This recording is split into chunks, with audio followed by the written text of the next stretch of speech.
इस गुफा के अंदर आने की कोशिश कर रहे हैं और गुफा के अंदर आप देख सकते हैं कि यहाँ माता डुंगेश्वरी का ये मूर्ति है और ये डुंगेश्वरी मंदिर के नाम से ये जगह जाना जाता है। और सामने में आप देख सकते हैं कि भगवान बुद्ध की प्रतिमा है।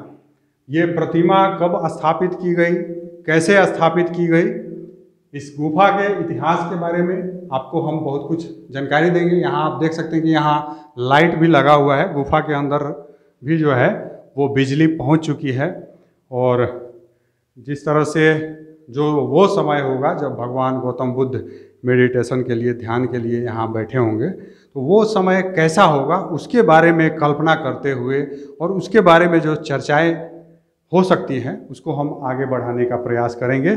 और आप देख सकते हैं कि जो माता डुंगेश्वरी का मंदिर है और ये पूरे इस गुफे का जो आकार है वो आप देख सकते हैं। ये गुफा वास्तव में पहले भी इतना ही बड़ा था या इससे छोटा था, इसके बारे में भी हम जानकारी प्राप्त करेंगे हमारे साथ जो गाइड हैं उनसे। और इसके अलावा हम ये भी चर्चा करेंगे कि वास्तव में ये जो गुफा बनाया गया, अगर इसमें कुछ ज़्यादा कुछ जोड़ा गया है, जैसे सामने दरवाज़ा लगा हुआ है या जो कुछ भी है या मूर्तियाँ स्थापित की गई हैं, तो इनकी आवश्यकता कब और कैसे पड़ी, पूरी जानकारी के लिए आप देखते रहिए। जहाँ गौतम बुद्ध को साधना करते हुए 6 साल से ज़्यादा समय तक देखा गया, इस बात का इतिहास है। और जो डुंगेश्वरी मंदिर है इसके इतिहास के बारे में अगर हम पता करें तो यह उससे भी पुराना इतिहास है। यानी भगवान गौतम बुद्ध के पहले भी यह जो गुफा मंदिर है यह हुआ करता था और इसीलिए भगवान गौतम बुद्ध यहाँ पर मेडिटेशन के लिए, ध्यान के लिए, साधना के लिए अपना जो प्रयास होता है उसकी शुरुआत के लिए अपना पहला जगह के रूप में इसे चुने। हमारे साथ इस मंदिर के पंडित हैं, पुजारी हैं, साथ ही साथ हमारे गाइड भी हैं। हम इनसे भी जानकारी लेंगे। और सबसे पहले हम आपको बता दें कि सामने आप देख सकते हैं जो भगवान गौतम बुद्ध की मूर्ति है, वह उसके इतिहास के बारे में हम कुछ जानकारी लेते हैं।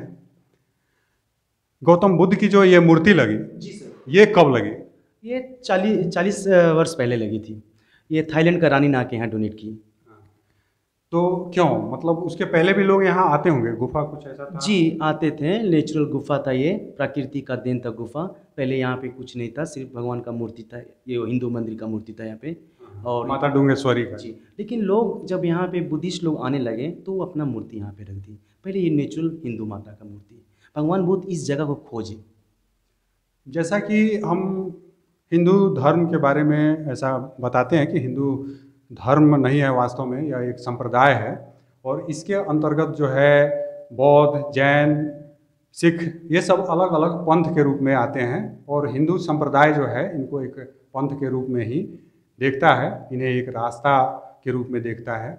और यही बातें धीरे धीरे एक धर्म का रूप भी धारण कर लेती हैं। जब लोगों की संख्या ज़्यादा होती है तो वो एक अलग धर्म के रूप में बोला जाने लगता है, बताया जाने लगता है।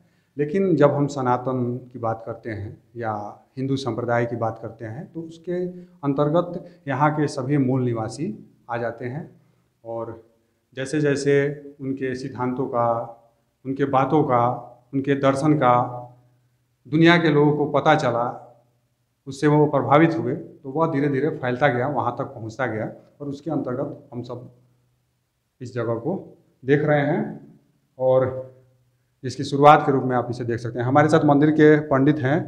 आपका नाम क्या है? श्री मुकेश कुमार मिश्रा। अच्छा पंडित जी, आप इस गुफे के बारे में क्या बताना चाहेंगे? यहाँ हमारे पूर्वज लोग पूजा करते हैं और सीढ़ी बाई सीढ़ी हम लोग पूजा यहाँ करते आ रहे हैं। तो यहाँ माता ढुंगेश्वरी का मूर्ति है।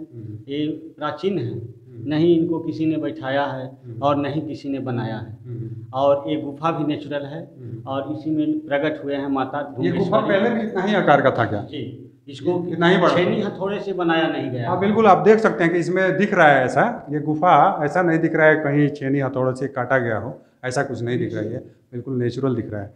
यहाँ कुछ ऐसा भी दिख रहा है, कुछ पानी ऊपर से टपक रहा है ना, कुछ बूंद, ये पहाड़ से। हाँ, जैसा कि गुफा में होता है आमतौर पे, छोटा मोटा जो कुछ ऐसा दिखता है पानी गिरते हुए टपकते हुए, ये बिल्कुल वैसा इसका इतिहास है, वैसी बात है।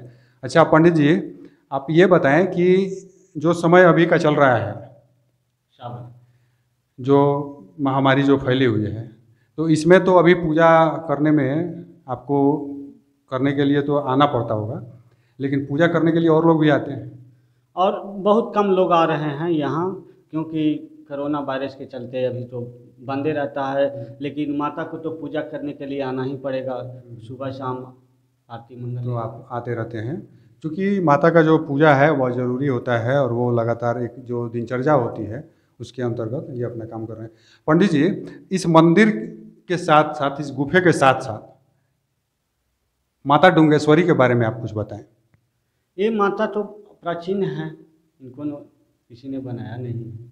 इनका इतिहास कुछ? और इतिहास तो पूर्वज लोग बताते हैं कि यहाँ प्रकट हुए हैं और मंदिर में पूजा हम लोग कर रहे हैं। तो माता डुंगेश्वरी का जो इतिहास होगा, चूँकि गौतम बुद्ध से पहले का है इनका इतिहास, तो कहीं ना कहीं वो प्रभावित भी हुए होंगे और यहाँ आके बैठे होंगे, तो उसके पहले यहाँ से कुछ जुड़ी उनकी कुछ बातें हो, ऐसा कुछ?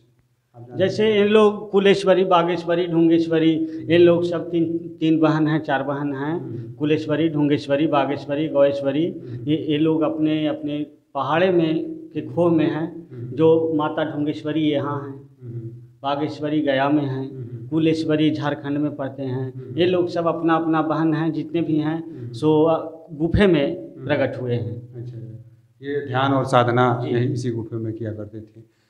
तो हम समझ सकते हैं कि जो धर्म है, जिस धर्म की हम बात करते हैं, उन सबके मूल में क्या है और उसकी शुरुआत कैसे होती है, और आगे में हम जिस रूप में, अगर एक समुदाय के रूप में उसको हम देखते हैं, तो उसके पीछे कुछ जिस तरह की जो बातें होती हैं उसमें बहुत सी भ्रांतियाँ भी आ जाती हैं, बहुत सी त्रुटियाँ भी आ जाती हैं, जो कहीं ना कहीं एक किसी रूप में धार्मिक आधार लिए हुए होती हैं। ऐसा लगता है पहली नज़र में जैसे वो किसी धर्म की बात कर रही है, लेकिन वास्तव में वो धर्म की त्रुटियाँ होती हैं। धर्म के अंतर्गत, धार्मिक बातों के अंतर्गत एक तरह की त्रुटियाँ होती हैं, और उन्हें दूर करने के लिए गौतम बुद्ध ने जिस तरह का प्रयास किया, जिस तरह का काम किया, और वही जो उनका प्रयास था, वही जो उनका काम था, उन्हें भगवान की उपाधि भी देता है। हम इस मंदिर के, इस गुफे के साथ साथ आपको गया और बोध गया के बारे में बहुत कुछ बता रहे हैं, बहुत कुछ दिखाने की कोशिश कर रहे हैं। आप देखते रहिए।